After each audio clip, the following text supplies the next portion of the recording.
ante, sino yung mga ganyan? Pag nakapamewang na, alam na this. May mga gamit na namang mahihilo niyan. Nakapamewang ka pa talaga, ante. Mahihilo na naman ang mga customer mo niyan. Hindi na naman alam kung saan sila titingin or maghahanap ng bibilhin nila. For today's video nga ay sari-saring tono naman ng pagbo-voice over ang gagawin ko. Sa totoo lang, ang hirap talaga mag-voice over mga ante.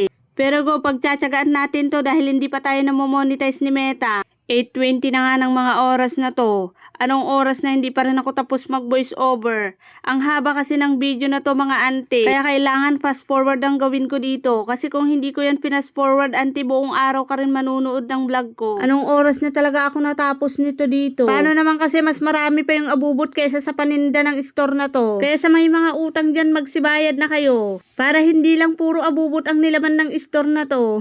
Charis. Dahil pag hindi pa kayo magsibayad, abay kung ano-ano na lang tutubo sa mga katawan nyo, bahala kayo. Bakit parang si Kabayan na ang atake ng voice over mo, ante? Gitna ko nga yung metal rack na yan dyan, pero nagbago din yung isip ko, binalik ko din sa dati. Tapos ito namang lamesa ko, ililipat ko yan dyan sa kabila. Grabe, nagsisi na talaga ako dito kung bakit naisipan ko pang mag-ikot-ikot ng gamit dito. Hindi mo mawari kung store ba to o bahay. Kasi naman yung mga gamit sa bahay nadala pa dito. Biglang dumating tong buldagat na to at meron na naman isang buhay ang nasira ng babaeng yan. Alas 12 na nga nung mga oras niyan, kaya nagutom na ako, kumain na muna ako. Giatay ka kung ano-ano kasing naiisip mong mag-ikot-ikot pa. Pagkatapos nga dito naman ang inumpisahan ko. Mabilis ang linis lang to kasi bukas magulo na naman yan.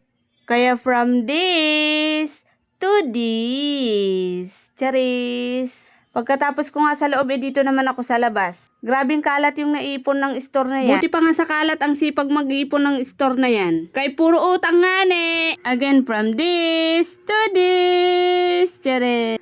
Patapos na ako ng oras na yan at grabe, alas 3 na nung mga oras na yan, uwian na ni Sia. Hanggang dito nga ay hindi mapakali ang auntie nyo na yan, kung saan-saan na lang nilalagay ang platuhan na yan. Pero bagsak, imbis na itatapon ko na yung dating pinaglagyan ko ng platuhan, ay yun din yung ginamit ko, binaba ko lang. Nagwalis-walis na ako ng kalat dyan at hindi ko winalis lahat para may walisin pa ako bukas. Charis. Nung mga oras na nga yan ay may nanunungkit dito sa kabilang bakod. Ang bilis ibigay ni Lord yung hiling ko. Sabi ko sana may mahulog dito. Pero feeling ko sinadya niyang sungkitin yung nasa tapat namin. Kasi naman pasulyap-sulyap ako na para bang nagpaparamdam ako na sana bigyan ako. Kaya thank you Lord. Mga auntie, hindi pa rin talaga na kontento ang babae na to. Paano ba naman kasing hindi ko ililipat, tumama yung paa ko dyan, natanggal. Grabe, mas masakit pa sa break up. Ang sakit, na uklap talaga.